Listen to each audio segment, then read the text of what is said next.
Dear Harstem, it is impossible to engage into Lurkers and Vipers. I was amazing this game. I did standard 3 Oracle Harass into Blinkstalker +1 timing. I denied my opponent's forward base with my Oracles. And then again with my Blinkstalkers. And then again with a Zealot run by. My opponent was getting severely outplayed the entire game. And then he made Lurkers. I don't know for the life of me how to engage into a Lurker plus Viper army. I only know how to do multi-prong attacks because Lurkers aren't very fast. But when it's finally time to fight the Lurkers, I always just get demolished. It's so frustrating to play a game where I am completely outplaying my opponent and then he just A-moves Lurkers and burrows and thinks he did something smart or that it took any skill. Lurker DPS is just too high. Zerg is the easiest race. I'm tired of this narrative that Protoss armies are all A-move and you have to blink, navigate back to your base to build stuff, handle multi-prong Zealot run-bys, etc, etc. Zerg is the race that can build units without looking at their base, just S. It's games like these that really piss me off. My knowledge of the game is superior in every way, my control is superior in every way, and my opponent just uses Lurkers and wins. Tell me, Captain, please! How do I engage into a Lurker Viper army? Now, this balanced complaint form was sent in by Krill, who says, Lurkers, are they imbalanced? Or do I suck? We're about to figure it all out. Now, Krill is a 4K MMR Protoss player from the North American server. And Krill told me something very important. He said, my early game was amazing, or I played amazing this game. So we're gonna check that, obviously. You wanna see, well, how amazing is your early game really? It starts off kind of fine, actually. I like this block here in the opponent's natural. I think that is good to do. Executed okay.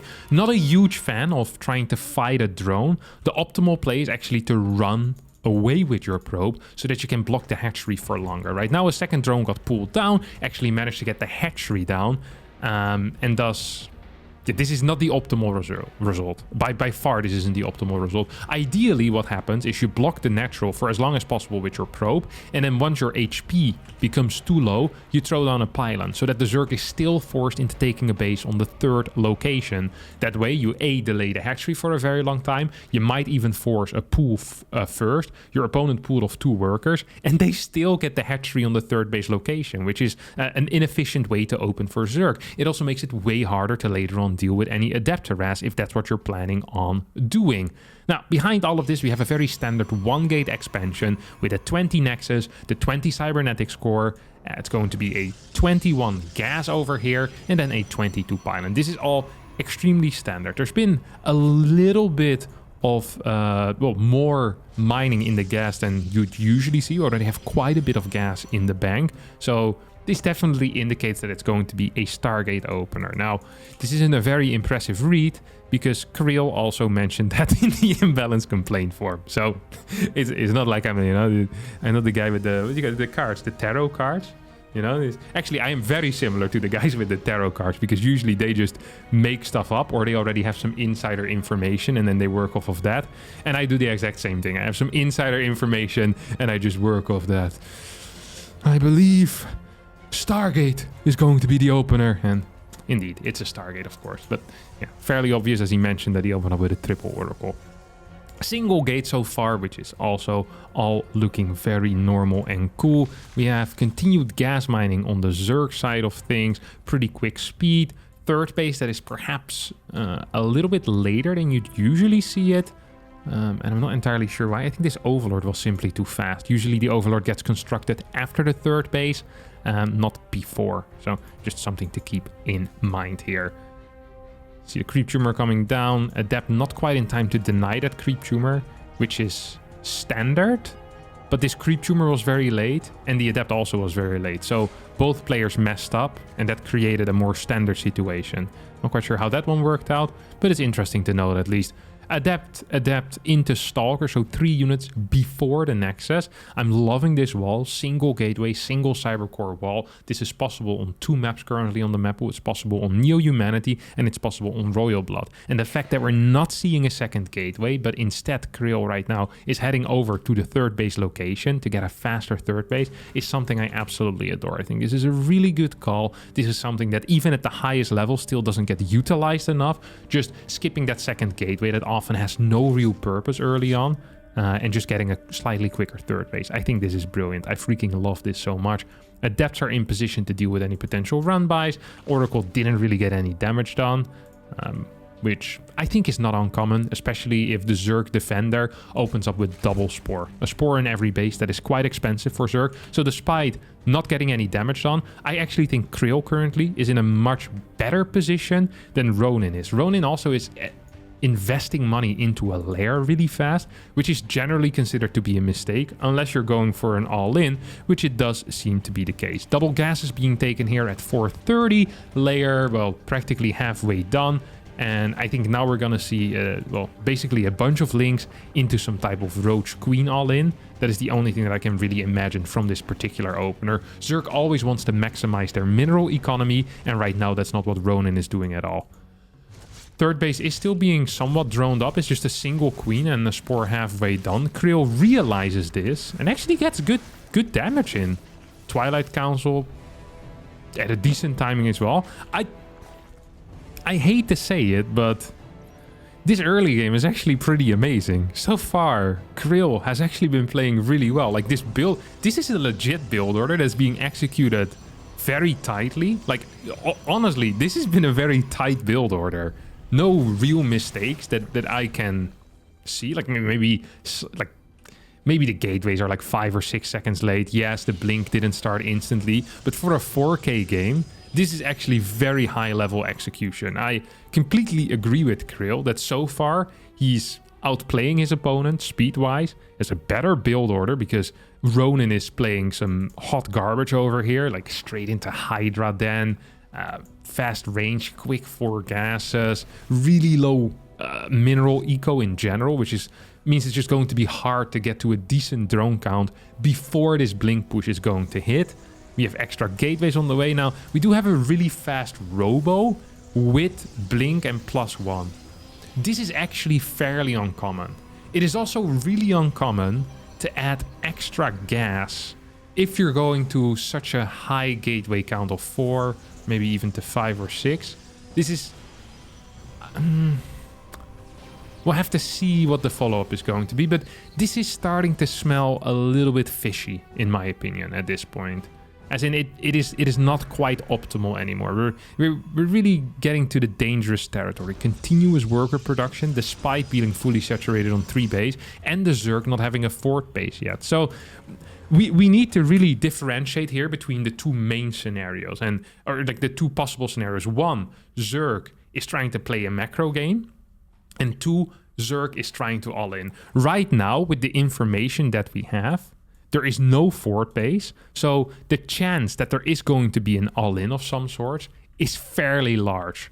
If 6 minutes and 41 seconds into the game, there is no 4th base on the way, or if there's no 4th base done yet for Zerg, that is definitely a massive risk. And people will be like, well, should I then prepare for an all-in? It's like, yeah, you probably should prepare for an all-in, or at least be aware of your opponent's unit count. Because why would you be producing probes 3 at a time if you're already up in workers? Zerg does not get better units with less money. Zerg needs more money. That is the main power of Zerg, that they can get more money. So the moment you have the same amount of bases as the Zerg, you probably want to be focusing on the defensive. And even if Zerg is playing a macro game, if they're playing a macro game from 3 bases, you're completely fine on 3 bases as well, as long as you build the correct tech. So what you want to be doing is just revelating the hatchery, see what units pop out, and then respond accordingly. Now, what could responding accordingly look like?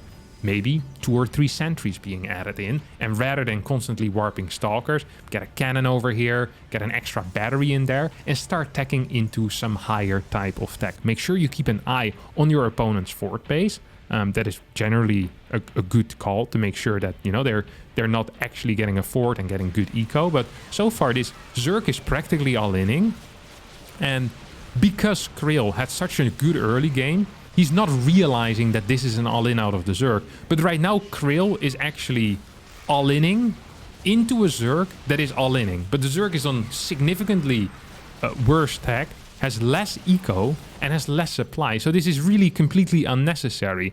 What I would say to do here is that maybe you could kill a fort base for free if you would want to, and then you just tech and transition. You could even throw down your own fort base. Because imagine if you believe that you can fight on your opponent's side of the map while being even in bases, imagine what you could do on your own side of the map.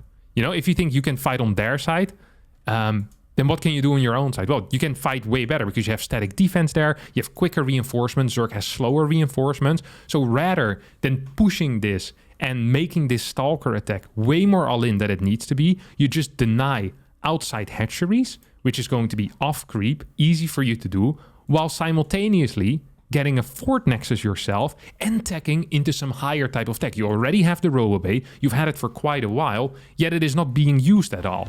I don't see why, I don't quite understand why, but why in the world would we be attacking into a 65 drone Zerg player that is struggling to stay alive when we already have way better eco? And why are we doing this with such a basic unit composition? Like, it doesn't make any sense to me that you're investing into a Robobay, into 6 gases, just for you to then attack with pure Stalker. Then what was the point of getting all that extra gas? Like, you can play this exact same push, but rather... This push is actually going mash. Like, it's an okay trade. It usually would be a bad trade for the Protoss, but because the Zerg has no eco at all, this is actually a fine trade for the Protoss, I think. It's good.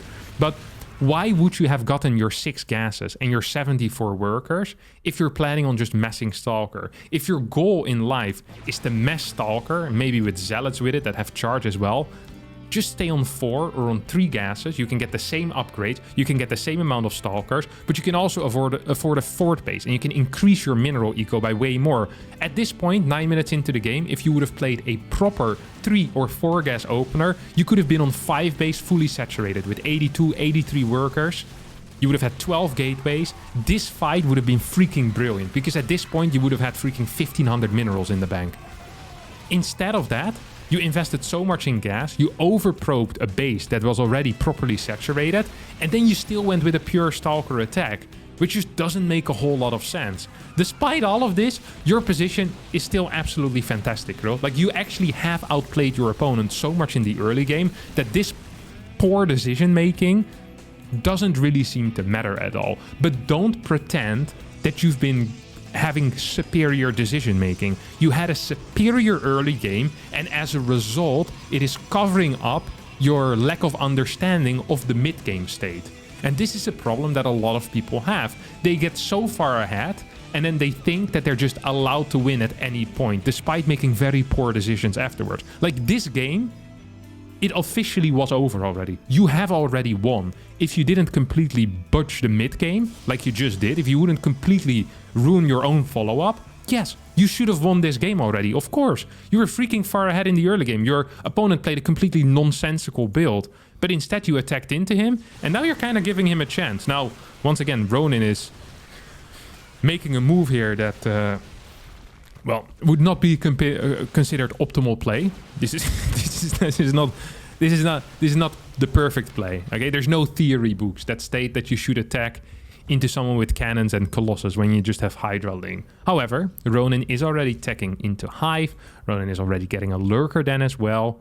And you are stuck on a Stalker Colossus army. Now, that isn't necessarily awful, but against the Lurkers, you need to be aware that Stalker Colossus is not the composition. In general, Stalkers against Lurkers are really quite bad. Colossus against Lurkers are really quite bad. You want things like Immortals, you want things like Storm.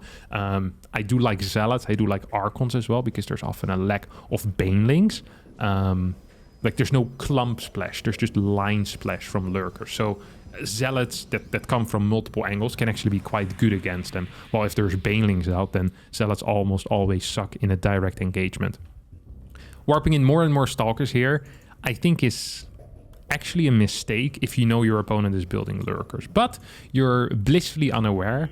In your mind, you're not even sure if your opponent is on a lair. The only real indication that your opponent is on a lair comes from the fact that there are Hydralisk out. That's literally the only info you really have. You haven't scouted once this entire game, which is okay because you were so far ahead, so you don't need to scout. You would have been safe against anything anyway. Once again, because your early game was actually phenomenal compared to what your opponent was doing. Like, in a way, it really showcases your lack of understanding of the other phases much, much more if you get this far ahead and then completely butch it every single time. Like, it just shows that you don't really understand what to do at all in the mid game. Like, imagine if the early game was even. How bad would this game then have looked? Like, right now you're still ahead.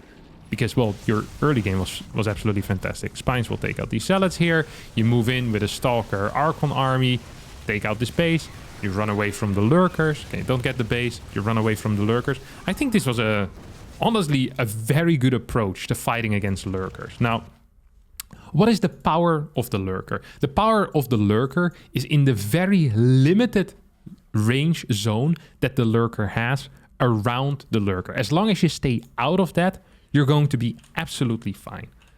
Very often I see Protoss players that don't really respect that range, you know, the Lurker zone, but so far you have, and I kind of do enjoy that. We're gonna get a bigger Zealot run by after the initial one failed. Not sure if right-clicking the hatchery is actually the optimal play. I perhaps wouldn't have minded if you first try and go for the spines here. Once again, you poke forward with your army. Maybe you should deny some creep at the same time. This is actually really good movement. But what are you doing behind this? Are you teching into something better, into something bigger? Not really. You're getting observer speed. Why are you not getting carriers? Why are we not getting 2, 3, 4 robotics facilities just pumping immortals? Why is there no storm on the way? All of these are ways to improve your army. You're staying alive and you're dealing damage. That's nice. But you're basically playing into your opponent's hands with your army. The only chance right now that Ronin has is maxing out on Lurkers and pushing across the map. This is the only scenario in which your opponent wins. And right now, you're completely accommodating to that scenario. You're not on the map, you're not keeping map control, making sure your opponent can't move out for free, and you're not transitioning into something else. The only thing you're doing correctly is adding in a lot of static, which makes these types of move outs a lot harder. But everything else is honestly kind of incorrect. Like, there's no cache. It's impossible right now for Ronin to get meaningful anti-air. And I'm not counting Hydras as meaningful anti-air. The moment you get 6 carriers out with +1 or +2 upgrades, Hydras completely melt. Especially if you have Storming combination as well. It should never work.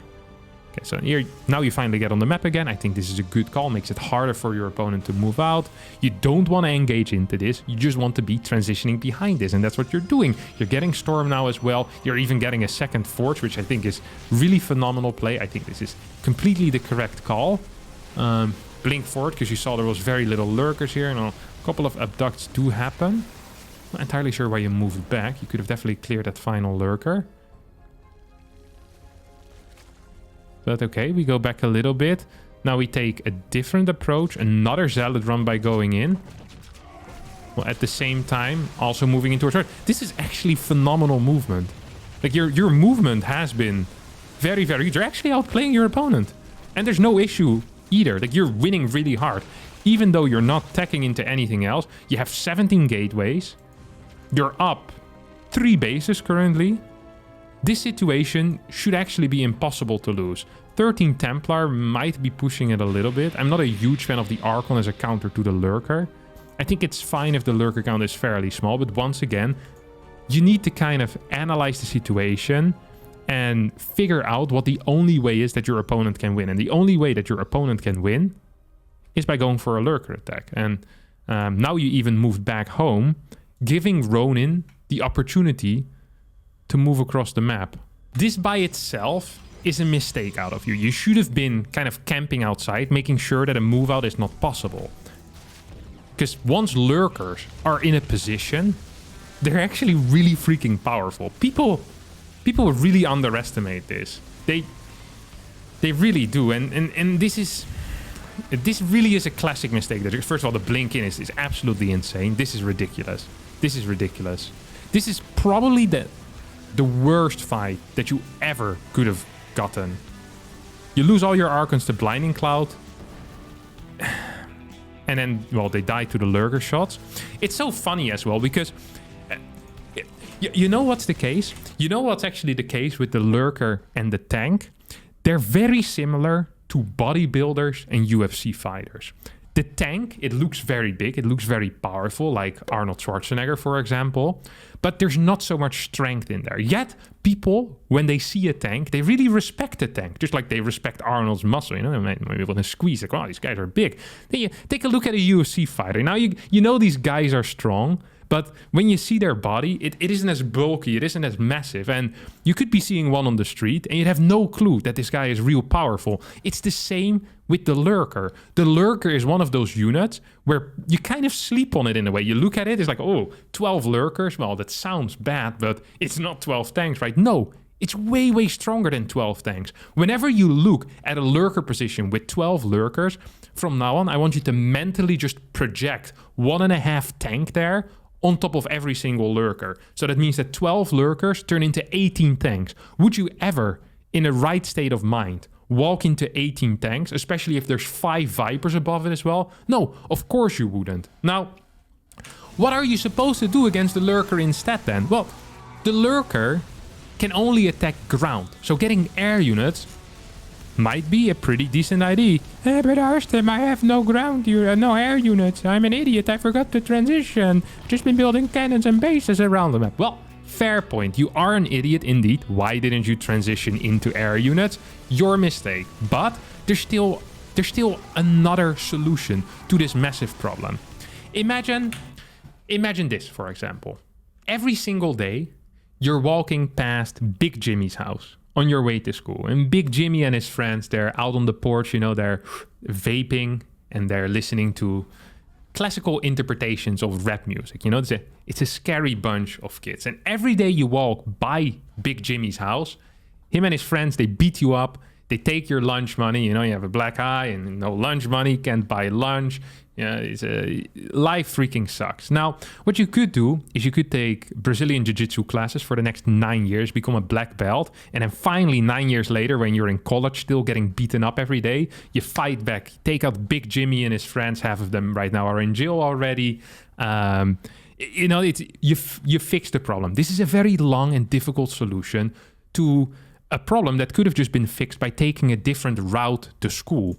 Now, what is the analogous situation here in StarCraft 2, taking a different route to school, which has been the freaking base trade? Dude, you have 8, 9 cannons over here on your 5th. You have cannons over here. It's difficult for Lurkers to go in for a base trade. You had a massive army. You would have taken out his bases way faster, would have forced your opponent back home. You had a lot of cash. You had superior income as well. Like, how can you not realize that you could have just dodged the army, killed all the buildings, and you would have been fine? I mean, you didn't win this game. Crap all in her. Lol. Okay, GG. I mean, I just hate this. You don't deserve this game. You just made Lurkers. Well, Krill, in a way, I kind of agree with you.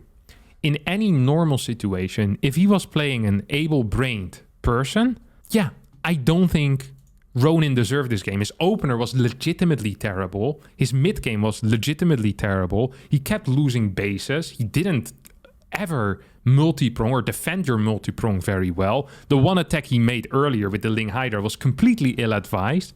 But yet, because you took world's worst fight in the entire world and then had no transition ready behind this, despite being up freaking 5 mining bases at certain points, yeah, you still managed to lose. And you could say, well, my opponent made way more mistakes and I only made one. It's like, yeah, you can completely outplay your opponent, no issue. But then if you mess it up at the end, you still lose. It's the same in football. If you out-dribble all your opponents, but every time you get in front of the goal, you pick up the ball with both of your hands and kick it full force into the head of the referee, you're probably gonna get sent off the game as well. And you'll end up losing eventually, despite your opponent being completely incapable. That is more to do with your idiocy than with the Lurker being too strong. Like, the only fight that went well with the Lurker was when you completely attacked into it while there was 17 Blinding Clouds active as well. And you just went in like some clown. It's like, yeah, of course you deserve to lose. Your mistake was so much bigger than all of your opponent's mistakes combined. Those were always mistakes of efficiency in the early game or like misjudging the fights early on, which Ronin really consistently misjudged that. But then he takes one good fight, and well, not a good fight, a freaking perfect fight, and he wins the game. That is how most games in the world work. If you completely mess up, yeah, you'll end up losing the game. That is not imbalance. That is you being an idiot, throwing away an almost unthrowable lead. And that leads me to, you know, the only fair conclusion here being, Mr. Krill, is that you suck. It's not imbalanced. You just took a garbage fight. You could have made different decisions at any point in the game, either to transition or to base trade, or to take a fight earlier in the game on your opponent's side of the map, while you have more time to still reinforce. These are all things you could have done, but you didn't. And thus, you suck. And that's just the way it is. All right, that's going to be it for me today. I do hope you enjoyed this episode of Is It Imba or Do I Suck? If you did, don't forget to hit the like button, subscribe to the channel, and I'll see all of you next time for a new video. Thank you, and bye-bye.